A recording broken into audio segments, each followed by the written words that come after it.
Donc, avant tout, merci de nouveau d'être venu participer à ce webinaire sur la rénovation énergétique en copropriété. Je vais arrêter ma webcam. Voilà. Donc, ce webinaire qui aura pour sujet la rénovation énergétique en copropriété, méthode et financement. Pour présenter ce webinaire, vous aurez Thomas Vigneron de la Maison Énergie Habitat Climat sur le pays d'Aix et le pays salonnais. Vous verrez une carte en fin de présentation pour bien visualiser le territoire. Et vous aurez moi-même, Arnaud Husneau, à l'Agence locale Énergie Climat. Donc, nous sommes deux structures qui portons un service public de la rénovation énergétique. Ce service public est donc un service public national qui est regroupé sous la marque FER. Donc, le logo, vous pouvez voir ici. Donc, l'objectif principal est de donner des conseils neutres et gratuits. Nous faisons aussi, donc, au fil de l'année, d'autres activités. Nous faisons aussi des missions de conseil au fil de l'année. Là, aujourd'hui, par exemple, nous avons une animation d'ateliers thématiques, mais nous animons aussi un réseau de professionnels, par exemple, pour pouvoir vous mettre à disposition des professionnels suivant des professionnels qualifiés, suivant vos besoins, suivant vos projets. Donc, pour la thématique d'aujourd'hui, qui est donc la rénovation énergétique en copropriété, méthode et financement, nous allons faire une présentation en 4 temps. La première, c'est vous présenter le contexte de la rénovation énergétique, les enjeux qui poussent à une rénovation énergétique en copropriété. Nous prendrons ensuite le temps de présenter donc une méthodologie avec les acteurs clés, les organes de la copropriété, un parcours de rénovation et quelques focus sur certaines étapes. Et enfin, nous prendrons un temps pour le financement des travaux, donc les modalités de financement, les aides mobilisables. Et en réalité, enfin, nous répondrons à vos questions. Voilà, donc pour commencer, le contexte de la rénovation en copropriété. On vous présente 5 grandes catégories qui rassemblent les motivations d'une rénovation énergétique. Donc, les 5 grandes catégories sont la réduction de l'impact environnemental. Donc, une copropriété rénovée énergétiquement, en général, elle émet moins de CO2. Ensuite, vous avez des questions sur l'anticipation ou répondre à la réglementation, aux réglementations. Quand on parle d'anticiper, c'est en général une copropriété qui va s'engager dans des travaux pour profiter d'aides financières et de subventions ou sous forme de subventions qui vont être parfois incitatives avant qu'une réglementation rende certains travaux obligatoires. C'est pour ça qu'on parle d'anticiper. On parle aussi d'amélioration du confort ou de qualité du logement. Donc, on va prendre juste un exemple d'amélioration du confort. On va aussi trouver des cas où ça va être l'objectif principal, ça va être de baisser les charges d'énergie. Qui dit baisser les charges d'énergie dit baisser aussi directement les factures liées à ces charges. Et on va enfin aussi parler brièvement donc, de entretenir et valoriser son patrimoine. Donc, une copropriété rénovée, c'est une copropriété dont on n'a plus besoin d'entretenir certains postes pendant un temps. Et valoriser son patrimoine, c'est, on va vous en parler dans l'exemple, c'est faire augmenter la valeur patrimoniale dans certains cas suite à des travaux. Voilà. Donc, concernant l'impact environnemental, on est tous, je pense, maintenant sensibilisés sur le réchauffement climatique. Juste ce chiffre, on va vous présenter juste un chiffre de l'ADEME, qui est l'agence de la maîtrise de l'agence de l'environnement et de la maîtrise de l'énergie. Donc, c'est une agence nationale qui a caractérisé en 2015 les consommations d'énergie par secteur. Donc là, voilà, juste avec ce diagramme, ce schéma, vous allez pouvoir, on identifie bien que c'est le bâtiment le premier secteur de consommation. Et on peut imaginer qu'à l'heure actuelle, où le transport et l'industrie a fortement diminué, on peut imaginer que le secteur du bâtiment est encore plus prépondérant, notamment avec le télétravail aussi. Alors, voilà, à partir donc, ça c'est un constat qui a été fait en 2015. Mais en fait, en réalité, il y a des réglementations thermiques qui ont été mises en place depuis un peu plus longtemps et qui ont tendance aussi à s'intensifier. Donc, juste pour quelques exemples nous avons de réglementations qui poussent des copropriétés à se lancer dans certaines démarches liées à la rénovation énergétique. On va vous résumer celle-ci. Donc, en 2007, première réglementation thermique dans l'existant, suivant le type de rénovation, vous allez avoir une réglementation thermique qui va s'affecter spécifiquement. Ensuite, vous allez avoir en 2010, avec la loi de Grenelle sur l'environnement, une réglementation qui va être liée à l'audit énergétique ou DPE collectif obligatoire pour les copropriétés chauffées en chauffage collectif. Vous allez avoir en 2014 l'obligation de mettre à jour un diagnostic technique global via la loi ALUR. Vous allez avoir l'apparition d'un fonds de travaux obligatoire pour les copropriétaires. Donc, la mise en place, par exemple, du fonds de travaux, elle a été définie pour le 1er janvier 2017, théoriquement. Ensuite, on a la loi de transition énergétique sur la croissance verte, avec une des principales mesures, c'est l'obligation d'isoler en cas de travaux importants. Donc voilà, on a un certain nombre de copropriétés qui nous ont, par exemple, sollicité le service public. Parfois, c'est des syndics aussi qui nous sollicitent pour demander un peu les modalités de ces réglementations. Et en quelques lignes, c'est le fait que dans certains travaux, maintenant, vous allez obligé de prendre en compte la mise en place d'isolation, la notion de performance énergétique. Et bien sûr, il y a des dérogations qui existent. Le but, ce n'est pas d'embêter une copropriété et ni de ne pas répondre à des plans locaux d'urbanisme. Donc, vous allez avoir aussi des dérogations sur lesquelles nous, on informe les demandeurs. Vous avez un autre exemple, donc une loi aussi, une des dernières, c'est la loi Elan, avec un sujet qui mobilise beaucoup de copropriétés, c'est l'individualisation des frais de chauffage collectif, avec le dernier décret qui est paru en septembre 2019. Vous allez avoir l'évolution des modalités de vote de travaux d'économie d'énergie. La mise en place est prévue pour le juin 2020. Ensuite, vous allez avoir des sujets qui seront plus à l'horizon 2021 ou 2025, avec par exemple l'opposabilité du TPE, les carnets numériques des logements. Donc voilà, ça c'est des exemples qui amènent des copropriétés à s'interroger sur les travaux de rénovation énergétique. Ce qu'il faut savoir, c'est que nous, on travaille en étroite collaboration avec l'ADIL, qui est l'Agence départementale de l'information sur le logement, et qui sera aussi à même de répondre aux questions dès lors qu'elles deviennent plus juridiques. Voilà, donc pour un autre aspect, on va parler brièvement d'un aspect thermique et confort. Donc, comme vous avez pu voir, depuis 2010, mise en place d'un cadre pour faire des audits énergétiques ou des études énergétiques. Mais dès lors, les bureaux d'études ont suivi avec maintenant des protocoles bien établis pour pouvoir caractériser les déperditions de votre copropriété et ensuite pouvoir vous permettre de prioriser les travaux avec parfois avec des études sommaires, des recommandations sur le potentiel gain énergétique que pourront vous apporter certains travaux.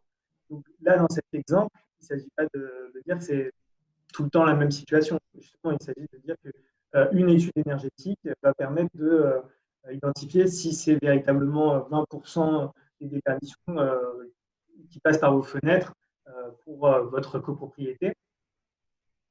Donc voilà, par exemple, l'objectif, ce sera de vous mettre en relation avec des professionnels qualifiés quand vous aurez ces besoins-là.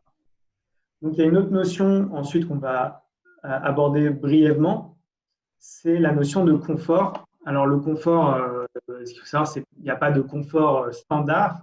On dit qu'il n'y a pas de confort standard, mais plutôt des conforts individuels. C'est-à-dire que le confort, ça fait appel à un certain nombre de facteurs. Là, on vous en présente un, c'est la température ressentie. sachant que la température ressentie, donc, elle va dépendre de la température de la paroi et la température de l'air. Je sais pas, c'est des températures moyennes. Voilà, donc voilà, par exemple, la mise en place d'une isolation par l'extérieur ou par l'intérieur, vous allez pouvoir améliorer la température de ressenti. En réalité, vous allez aussi améliorer la sensation de courant d'air. Le but, c'est de traiter les infiltrations d'air, par exemple. Et donc là, vous avez un petit schéma qui vous représente la température ressentie qui est associée à la notion de confort. Donc, dans le cas à gauche, absence d'isolation, température ressentie de 17 degrés. Et dans la situation à droite, on a pu avoir une isolation. Donc, on va avoir une température qui va être proche des équipements de chauffage, qui va être proche, enfin, ça ne veut rien dire proche des équipements de chauffage, mais qui va être proche de la température ambiante. Alors, ensuite, un autre aspect, donc on vous a parlé de l'aspect patrimonial. Depuis 2014, les notaires commandent des études associées à toutes les ventes de logements qu'ils ont pu faire et associées au fait que maintenant les copropriétés, les logements peuvent avoir des étiquettes énergétiques grâce à leurs études énergétiques. Donc, l'idée ici, là, par exemple, sur l'étude de 2017 en région PACA, c'est par exemple mettre en avant qu'un bien qui a obtenu une étiquette AB va pouvoir se vendre 6% plus cher qu'un bien obtenu avec une étiquette D. D, ça correspond à peu près à la note moyenne du parc du patrimoine en région PACA. À l'inverse, un bien qui s'est en quelque sorte dégradé, qui n'a pas été rénové, qui va avoir une étiquette de l'ordre F ou G, se vendra 10% moins cher qu'un bien en étiquette D. Donc ça, voilà, c'est des moyennes, c'est à l'échelle régionale. Effectivement, ça ne reprend pas encore toutes les fluctuations immobilières qu'il peut y avoir entre différents quartiers, mais il y a cette tendance qui a été caractérisée par les notaires. Donc, on vous a présenté ici quelques enjeux qui ont mené à une rénovation énergétique. Bien sûr, ça ne rassemble peut-être pas toutes les situations, mais nous tentons, nous, systématiquement, de reprendre vos questions et de les placer dans une méthodologie. Donc là, c'est Thomas qui va vous présenter la méthodologie du service public de la rénovation énergétique. Alors, oui, bonjour, j'espère que tout le monde m'entend bien. Alors, juste dans un premier temps, juste rappeler les principaux acteurs d'un projet de rénovation en copropriété. On va dire que les acteurs vont se décomposer en 3 blocs principaux: la copropriété, les professionnels et nous, c'est-à-dire le conseiller FER. Donc, l'ALEC pour le territoire marseillais ou la maison énergie pour le territoire du Pays d'Aix et le Pays Salonnais. Alors, un peu plus en détail, le syndicat des copropriétaires, en fait, donc c'est l'ensemble des copropriétaires qui se réunissent en AG. Le syndicat des copropriétaires a une responsabilité légale. Le syndicat a pour objet la conservation de l'immeuble, c'est-à-dire qu'il est responsable des dommages causés par le défaut d'entretien des parties communes. Vous avez, dans un second temps, le syndic. Donc, le syndic, c'est l'organe exécutif du syndicat. Il assure, par exemple, la gestion administrative, technique, financière et comptable de la copropriété. Et le dernier point, vous avez le conseil syndical qui est composé de copropriétaires élus et qui a pour rôle d'assister le syndic dans ses différentes missions et de le contrôler. Le deuxième bloc, donc, ce sont les différents professionnels qui peuvent intervenir sur un projet de rénovation, donc énergétique ou pas d'ailleurs. Donc les entreprises évidemment, les artisans, mais également des prestataires tels que des maîtrises d'œuvre ou une assistance à maîtrise d'ouvrage que l'on détaillera un peu plus en détail dans la présentation. Et enfin, vous avez donc les conseillers FER, donc Arnaud par exemple et moi-même, qui sommes là pour jouer le rôle d'intermédiaire. C'est-à-dire qu'on va avoir un rôle de facilitateur au niveau du projet. Arnaud, si tu peux changer de slide. Oui.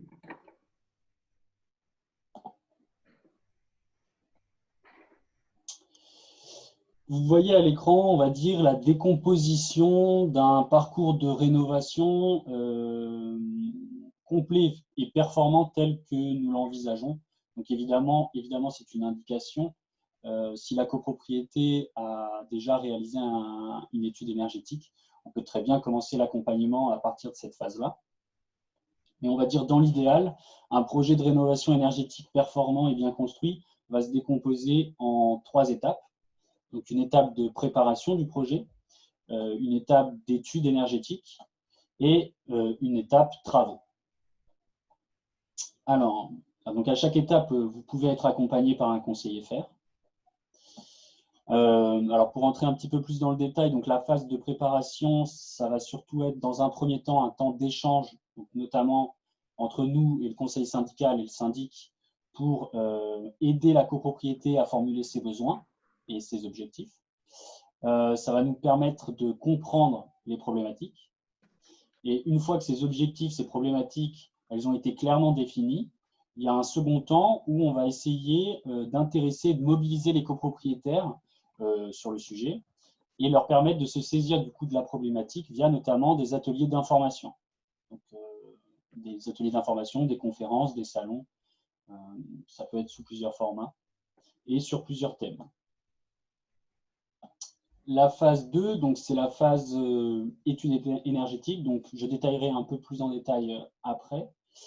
Donc le but de cette phase, c'est de faire un état des lieux énergétiques de la copropriété avant de se lancer dans des travaux. Cette étape, elle a un avantage, c'est qu'elle va permettre de prioriser les travaux, de les ordonner, d'envisager un budget et de mettre en phase de dépenses des économies d'énergie, notamment. Donc c'est une vraie aide à la prise de décision. Là encore, on peut vous accompagner donc, via différents moyens. On peut vous mettre en relation avec des professionnels, donc des bureaux d'études et ou des architectes. On peut vous aider à mettre en place un cahier des charges. On peut vous aider à analyser les réponses des prestataires consultés et on peut par exemple intervenir en AG, etc. Et donc la phase 3, la phase travaux.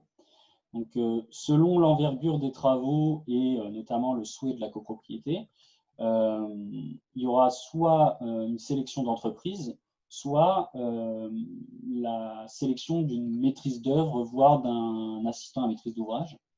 Donc, je détaillerai plus tard, mais là encore, on peut vous accompagner de la même manière que pour la partie études énergétiques, c'est-à-dire mise en relation avec des professionnels, aide à la rédaction d'un cahier des charges, analyse des offres, etc. Arnaud. Oui.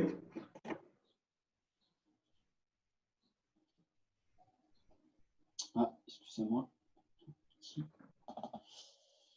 Alors, la phase préparation. Donc, c'est une phase primordiale. Elle va permettre à la copropriété de se saisir du sujet de la rénovation. Donc, comme je le disais en préambule, elle va permettre de définir un projet cohérent et de mobiliser le syndicat des copropriétaires.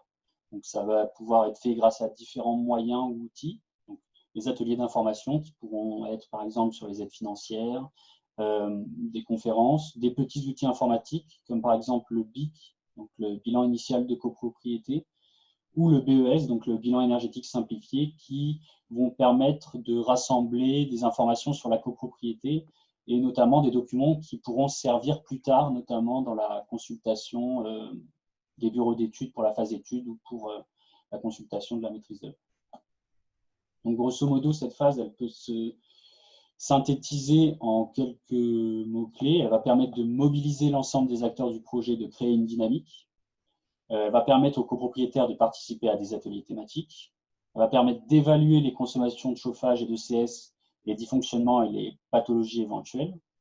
Et à nous, elle va nous permettre de recenser les aides mobilisables et de commencer à en communiquer un certain détail auprès des copropriétaires. Arnaud. Alors, la phase étude. Donc, c'est un état des lieux énergétique et ou architectural de la copropriété selon l'envergure du projet. Les intervenants seront soit des bureaux d'études et ou des architectes. Alors nous vous conseillons de solliciter ces acteurs via un cahier des charges que nous pouvons vous aider à mettre en place afin que la prestation qui vous soit proposée soit en accord avec les besoins réels de la copropriété. Donc notamment l'étendue de la prestation, les points spécifiques d'attention, etc. On conseille également de consulter plusieurs structures sur la base de ce cahier des charges afin de bénéficier d'une réelle mise en concurrence et de pouvoir comparer les prestations et les prix. Arnaud, s'il te plaît. Donc, comme vous l'a indiqué Arnaud en préambule, en tout cas il en a cité plusieurs, vous aurez un choix à faire au niveau de l'étude que vous allez souhaiter mettre en place. Déjà, premier point, donc selon les caractéristiques de votre copropriété, vous êtes légalement soumis possiblement à la réalisation de l'une d'entre elles. C'est le cas par exemple des copropriétés en chauffage collectif. Si votre copropriété comporte moins de 50 lots, elle est légalement obligée de faire réaliser un DPE collectif. Si en revanche, elle fait plus de 50 lots, elle est dans ce cas-là obligée de faire réaliser un audit énergétique que l'on dit réglementaire, puisque le contenu de ces études est défini par la loi. Ces deux études-là, elles vont contenir notamment donc, un état des lieux énergétiques de la copropriété, c'est-à-dire une estimation des déperditions du bâti, une analyse de l'état des équipements communs, donc le chauffage, les réseaux, une analyse des consommations d'énergie, notamment pour le chauffage, le CS et l'électricité des parties communes, et va, on va dire, vous proposer des actions de travaux et va les hiérarchiser en fonction, on va dire, de leur pertinence, de leur coût, de leur avantage et également on va dire, de leur interdépendance. À la fin de cette étude, vous avez bien entendu la remise d'un rapport écrit et une présentation, on va dire, synthétique en assemblée générale qui suit la réalisation de cet audit énergétique. Au niveau du diagnostic technique global, donc ce qu'il faut bien comprendre, c'est que ce qui est obligatoire pour toutes les copropriétés, c'est sa mise au vote. Donc, normalement, chaque AG doit être proposé en résolution la réalisation d'un diagnostic technique global. Ça, c'est obligatoire. Par contre, ce qui n'est pas obligatoire, c'est sa réalisation. C'est-à-dire que la copropriété n'est pas obligée de voter pour la réalisation d'un diagnostic technique global. Et on va dire que le diagnostic technique global va se composer de 4 briques bien distinctes. Donc, un audit énergétique ou un DPE tel que je l'ai défini il y a 2 minutes. Mais à cette étude énergétique va s'adjoindre 3 autres briques.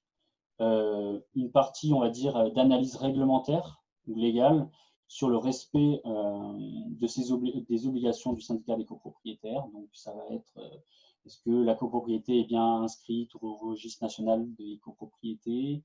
Est-ce qu'elle a bien un carnet d'entretien? Est-ce qu'elle a répondu à ses obligations au niveau de l'individualisation des frais de chauffage, etc. Et il va y avoir également une brique, on va dire, d'analyse architecturale et patrimoniale. Donc, par exemple, l'analyse des façades, des toitures. Est-ce que ces façades et ces toitures ont un aspect architectural ou patrimonial à conserver? Ça va être, par exemple, analyse du potentiel de surélévation de la copropriété. Voilà. Et enfin, donc, ce DTG, en fait, ça permet d'avoir une approche globale, énergétique, architecturale, patrimoniale du bâti, de la copropriété. Arnaud. Tu peux changer de slide? Merci. Donc, ensuite intervient donc la phase travaux. Donc, selon, on va dire, la portée, le souhait également de la copropriété, sa complexité, il pourra être nécessaire de mobiliser une maîtrise d'œuvre, donc en amont des travaux. Donc, ce maître d'œuvre va être un prestataire, donc ça va être un bureau d'études et ou un architecte. Sa mission, elle va se décomposer en 2 phases. Une phase conception des travaux et une phase du coup travaux où le maître d'œuvre va suivre, organiser les chantiers, la réception, les levées des réserves, etc. Donc ces deux phases, elles sont normalement cadencées par au moins 2 AG, donc ce n'est pas obligatoirement le cas, mais on va dire que l'on conseille la réalisation d'au moins 2 AG, une en amont de la phase conception qui va valider sur la base de devis la réalisation d'une mission de maîtrise d'œuvre conception, et une deuxième à l'issue de cette phase conception qui va déjà entériner ou non la réalisation de travaux, donc le choix des entreprises qui auront été consultées, et également valider la poursuite de la mission de la maîtrise d'œuvre en phase travaux. Arnaud. Donc pour rentrer un petit peu plus dans le détail, donc c'est toujours indicatif, hein, mais la phase conception de la maîtrise d'œuvre, en elle-même, elle va se diviser en plusieurs, on va dire, semi-étapes. Donc si la copropriété a réalisé une étude énergétique, le maître d'œuvre peut et va reprendre les conclusions de l'audit et les approfondir si besoin. Ensuite, suite à ces constats, la maîtrise d'œuvre va proposer un ou plusieurs scénarios de travaux. Une fois que la copropriété s'est orientée vers un de ces scénarios, la maîtrise d'œuvre va l'approfondir, émettre des documents techniques qui vont permettre de spécifier les travaux, les plans, etc. Et, in fine, sur la base de ces documents qu'elle aura établis pendant la phase conception, elle va consulter des entreprises. Les entreprises vont répondre. La maîtrise d'œuvre va alors analyser ces réponses et proposer cette analyse au conseil syndical. Donc, suite à cette remise de l'analyse, il y aura organisation du coup d'un vote en AG pour sélectionner l'entreprise. Donc, l'AG n'est pas obligé de suivre les préconisations de la maîtrise d'œuvre. Mais il y aura alors un vote en AG pour la sélection de l'entreprise et pour la poursuite de la mission de la maîtrise d'œuvre en phase travaux. Arnaud.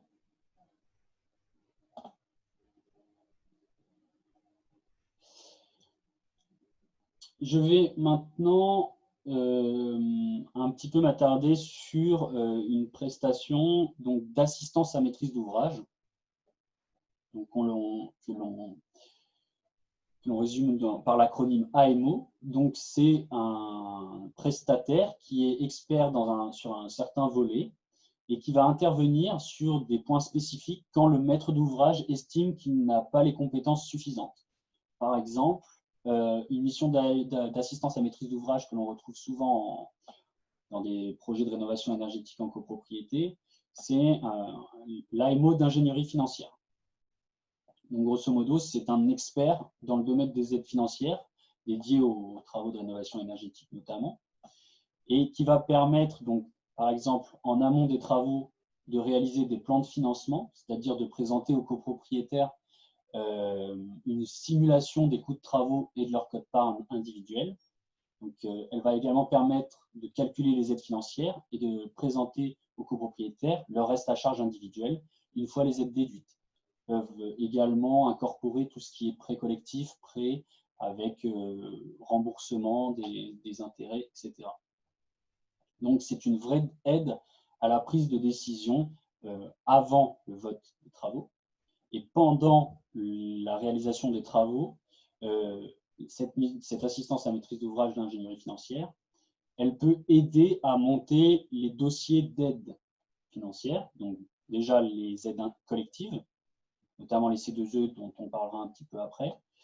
Elle peut également, donc, selon les missions qui lui sont confiées et les souhaits des copropriétaires, aider à monter les dossiers d'aide individuels.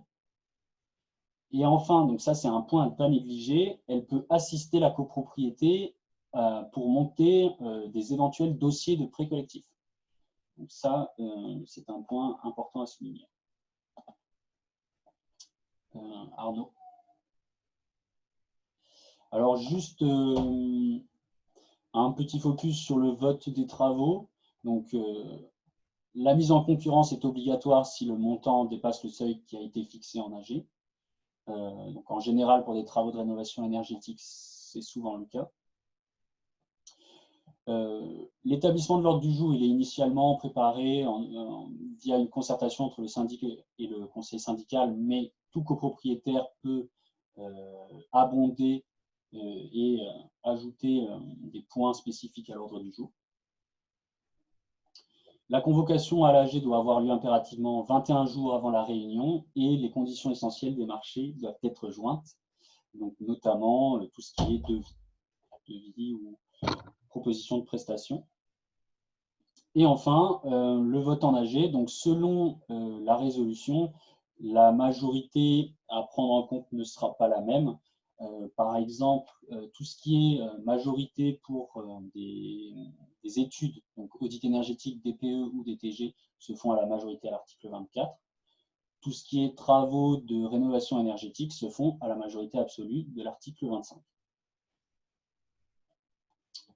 Arnaud. Et donc, un tout petit point sur l'exécution des travaux. Donc, en cas de travaux de rénovation énergétique, le syndic on ne peut pas ouvrir le chantier tant que le délai de recours n'est pas passé. Donc, c'est 2 mois à compter de la réception du PV d'Assemblée générale pour les travaux à l'article 25.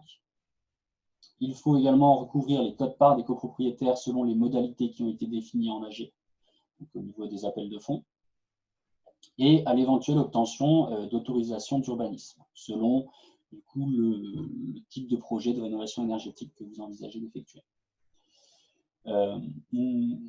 Normalement, c'est le syndic qui assure le suivi administratif, technique, comptable et financier des travaux, mais selon votre projet, une partie de ces missions peut être déléguée à une maîtrise d'œuvre ou à une AMO.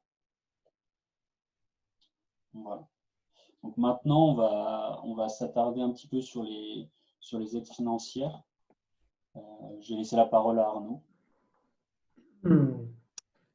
Alors, à propos donc, des modalités de financement d'un projet de rénovation en copropriété, donc, il y a 3 sources de financement qui sont présentées ici. La première sont les aides financières, dont on va faire un petit focus par rapport à toutes les informations qu'il pourrait y avoir dans ce volet-là. Pour la parenthèse, on a organisé des ateliers spécifiquement à ce sujet et en sachant qu'on aurait pu en organiser encore d'autres, tant il y a des cas particuliers dans chaque aide, malheureusement. Alors ensuite, donc, il y a les aides financières. Donc, ensuite, on a le fonds de travaux dont on a parlé en tout début de présentation. Le fonds de travaux qui était lié à la loi ALUR et qui était constitué théoriquement depuis le 1er janvier 2017 et qui donc devait être alimenté à hauteur de 5% du budget prévisionnel et qui donc devait se faire sur un compte distinct pour le syndicat des copropriétaires.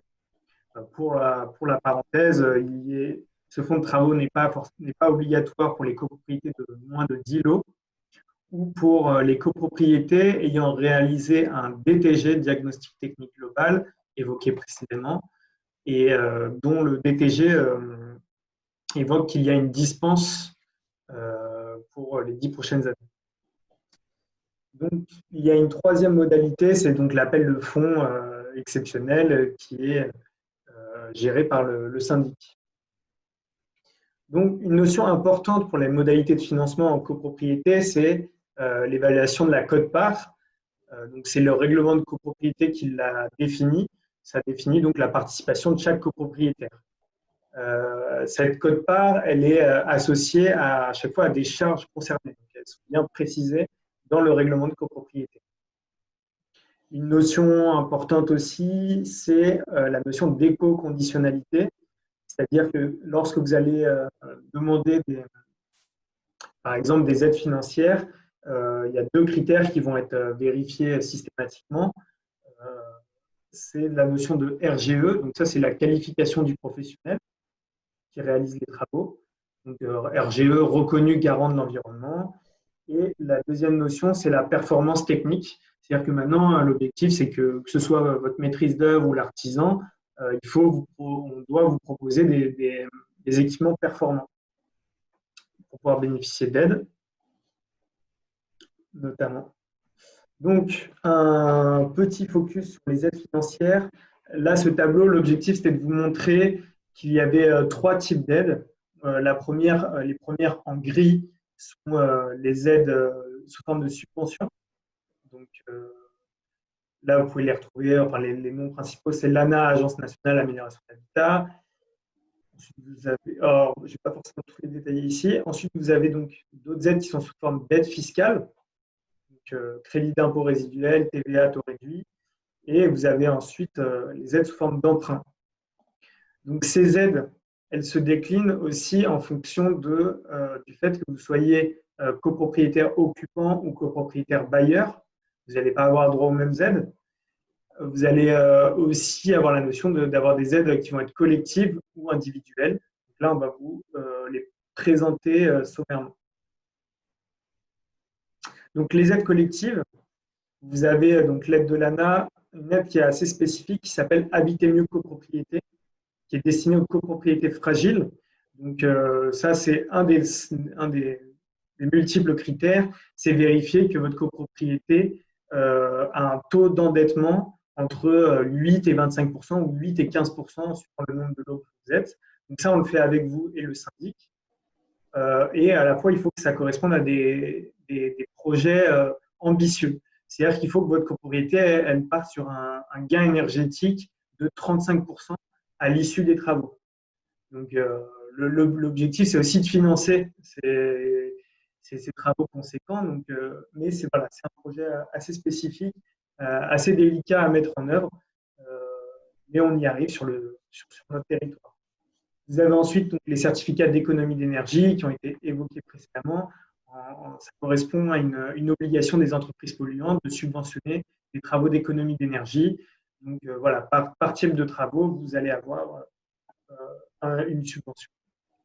Ensuite, vous avez la TVA à taux réduit. Donc là, c'est une TVA qui va être de l'ordre de 5,5% et qui va s'appliquer sur vos travaux de performance énergétique, mais aussi les travaux qui sont considérés comme induits. Donc, dès lors, ça va rendre parfois plus intéressant de mettre en place de l'isolation. Par exemple, sur une toiture terrasse, vous allez pouvoir refaire l'étanchéité à une TVA de 5,5 si vous faites, bien sûr, une isolation performante simultanément. Ensuite, vous avez un emprunt collectif. Donc, c'est un prêt sans taux d'intérêt qui est indiqué au syndicat des copropriétaires avec un taux actualisé effectif global qui est autour de 1%. Il n'est en réalité pas exactement à 0%, car vous allez avoir une caution de désolidarisation, c'est-à-dire que tous les copropriétaires ne sont pas solidaires des autres. Enfin, chaque copropriétaire n'est pas solidaire des autres dans le remboursement de cet emprunt. Donc, Thomas, je te laisse présenter les aides individuelles. Oui, les aides collectives. Les aides individuelles, pardon. Donc, effectivement, Arnaud vous a explicité quelques aides collectives qui vont du coup dépendre de la nature des travaux et des caractéristiques de la copropriété.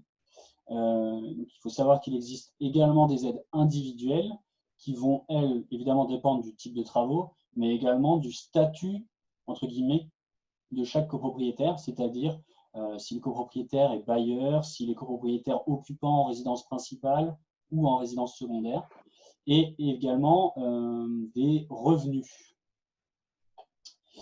Donc, juste pour vous donner un petit détail sur chacune de ces aides qui sont présentes à l'écran. Donc, l'aide ANA Habiter mieux sérénité, donc elle est sous condition de revenus, et elle ne peut être demandée que par les copropriétaires occupants en résidence principale qui respectent, dont les ressources sont inférieures à certains plafonds, soit par des copropriétaires bailleurs qui s'engagent à plafonner leur loyer pendant 9 ans et à louer à des ménages qui ont des revenus inférieurs à certains plafonds.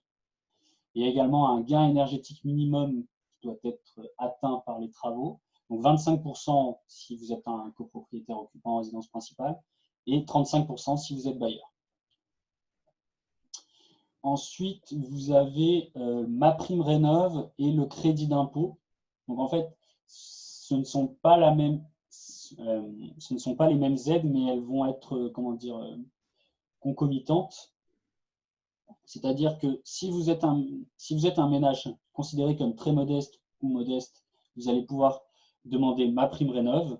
Si vous êtes considéré comme ménage ressources intermédiaires ou aisées, vous allez demander un crédit d'impôt. Voilà, ce sera soit l'un, soit l'autre, selon vos revenus. Et la différence entre ces deux aides, c'est déjà la modalité de demande et les montants, puisque le but de ces aides individuelles, c'est que les ménages aux ressources les plus modestes reçoivent plus que les ménages aux ressources aisées. Vous avez également au niveau local une aide du département des Bouches-du-Rhône, donc Provence Éco-Rénov', qui elle s'adresse aux copropriétaires occupants en résidence principale et qui ont des revenus de ressources, on va dire, intermédiaires. Et enfin, vous avez donc l'éco-prêt à taux zéro, donc c'est le même prêt que le prêt collectif. Simplement, là, le prêt n'est pas demandé à l'échelle de la copropriété, mais à l'échelle individuelle. Arnaud, s'il te plaît. Merci. Alors là, juste très rapidement, c'est une synthèse des conditions de cumul. Donc, je ne vais pas m'attarder sur ce tableau. Vous pourrez le retrouver dans la vidéo. Vous l'avez également sur le document de l'ADEME sur les aides financières. Mais effectivement, certaines aides ne peuvent pas être cumulées avec d'autres. Typiquement, par exemple, le crédit d'impôt et MaPrimeRénov', puisque c'est soit l'un, soit l'autre. Et par exemple également, MaPrimeRénov' et l'aide de l'ANA Habiter Mieux Sérénité. Il faudra faire un choix pour les copropriétaires éligibles. Donc, de même, je ne vais pas m'attarder sur cette frise, vous pouvez la retrouver. Elle est simplement là pour illustrer que les demandes d'aide, que ce soit individuelles ou collectives, ne respectent pas la même temporalité, c'est-à-dire qu'il y a des aides qu'il faudra faire en amont, il y a des aides dont la demande devra être faite en amont de la signature des devis, d'autres avant le début des travaux, et d'autres enfin, par exemple comme le crédit d'impôt, devront être déclarées l'année suivant la réception de la facture acquittée.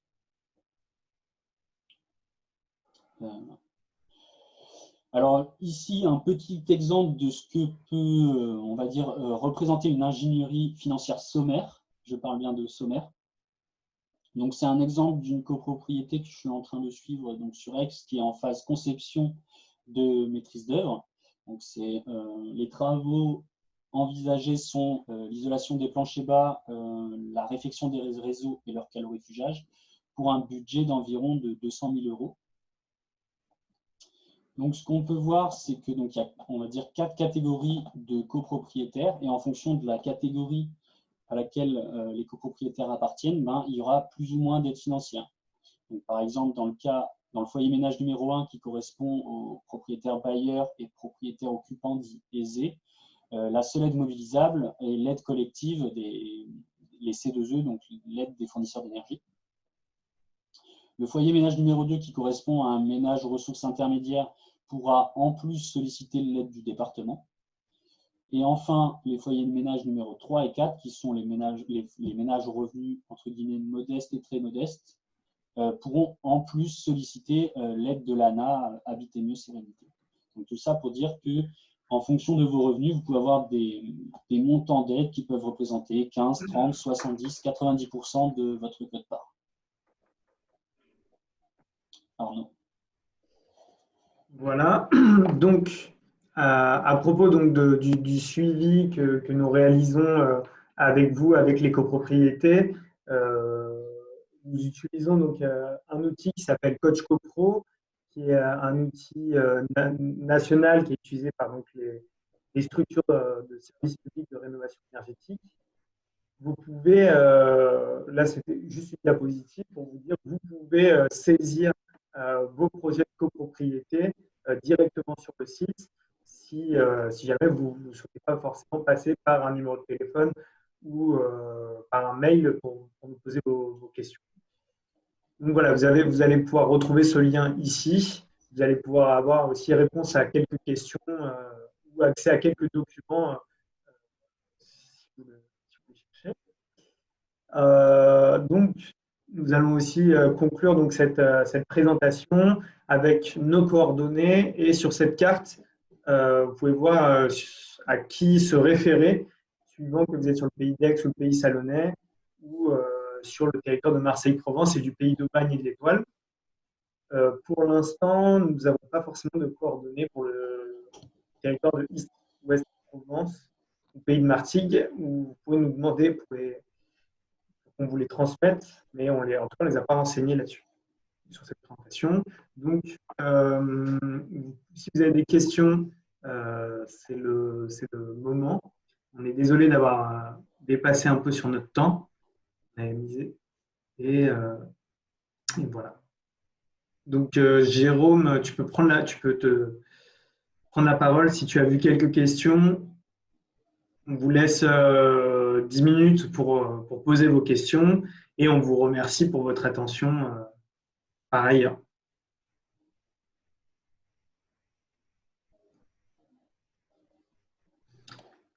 Il y avait une remarque sur le rôle de l'architecte, sur la mission de maîtrise d'œuvre, et qui est donc précisée à la fois dans la question. Effectivement, l'architecte permet d'avoir une approche globale lors de ces projets et pas seulement l'aspect, par exemple, énergétique.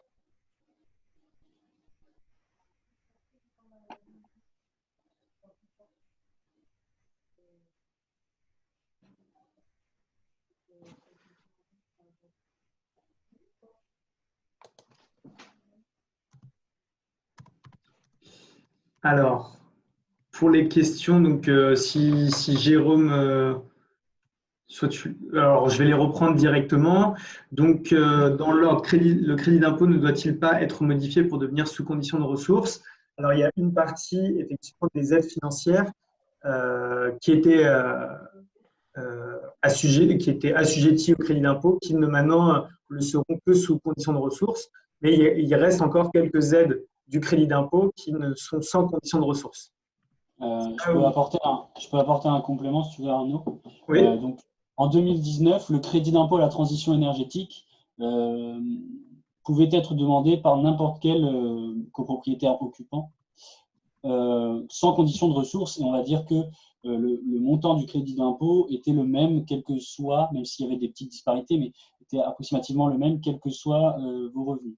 En 2020, par la loi de finances qui a été promulguée en début janvier, a été instauré justement des conditions de revenus. Ce que je vous disais sur la partie aide financière individuelle, c'est qu'il y a 4 catégories de revenus qui ont été instaurées. Ménages aux revenus très modestes, ménages modestes, ménages intermédiaires et ménages aisés. Donc les ménages très modestes et modestes, ce n'est plus un crédit d'impôt, c'est MaPrimeRénov'. Il faut demander via une plateforme spécifique. Pour les ménages aux revenus intermédiaires et aisés, notamment pour les aisés, uniquement pour certains postes de travaux très spécifiques, il reste un crédit d'impôt résiduel, effectivement. En tout cas, en 2020, normalement, en 2021, le crédit d'impôt restant pour ces ménages-là devrait être incorporé, du coup, dans MaPrimeRénov', qui serait alors demandable par tous les ménages. Je ne sais pas si j'ai été clair, mais… Très bien. Donc, voilà, ça c'était au sujet donc, du crédit d'impôt. Pour les coordonnées Alors, avez-vous des coordonnées de BET ingénierie financière? Donc, je pense que c'est 2 questions. Donc, nous référençons des professionnels par type de qualification. Donc là, en termes de qualification BET, donc bureau d'études bureau d'études thermiques, donc ça, bien sûr, on va avoir des bureaux d'études qualifiés. Ça va être la qualification plutôt OPQIPI, donc qui est un organisme de certification. Pour l'ingénierie financière, à l'heure actuelle, il n'y a pas de véritable, qualification, enfin, d'organisme de qualification. Après, vous avez, alors je vais vérifier en même temps, vous avez des assurances. C'est-à-dire que l'organisme d'ingénierie financière doit au moins avoir validé des assurances pour pouvoir faire cette prestation, ce service. Ensuite, Donc, alors je pense que Jérôme Wang, qui travaille à la LEC, vous répond théoriquement aussi directement sur le webinaire. Est-ce que ces aides vont perdurer?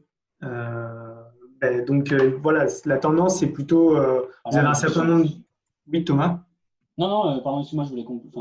Vas-y, tu peux. Non, je voulais dire, la tendance claire, elle est claire quand même, c'est que les aides financières, alors on ne sait pas à quelle échéance, mais de toute façon, vont finir par disparaître. À l'heure actuelle, l'État incite, donc via des dispositifs, mais la législation suit ces incitations, et à partir du moment où ce qui est pour l'instant incitatif va devenir obligatoire, une grande majorité des aides financières vont disparaître.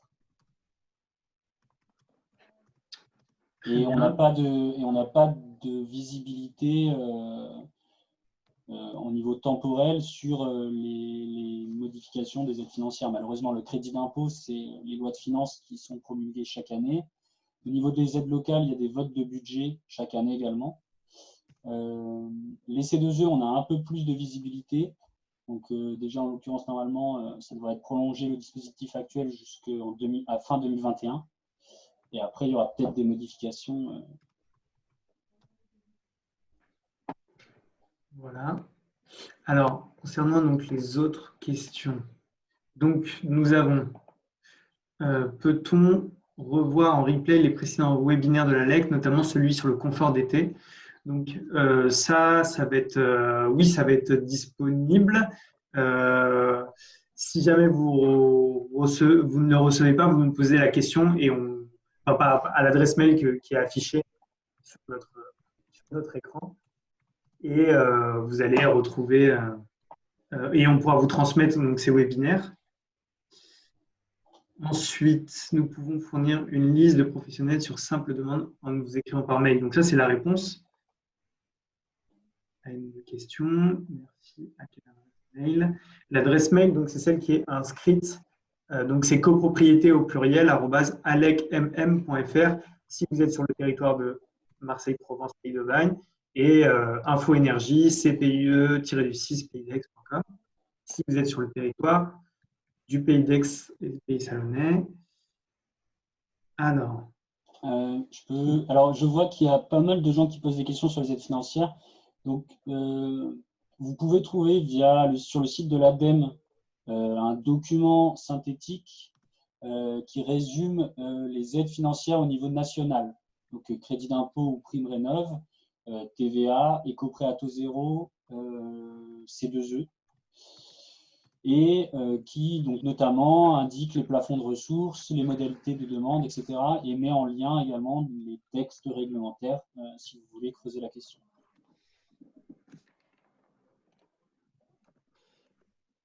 Alors, donc voilà, donc on pourra ajouter le lien.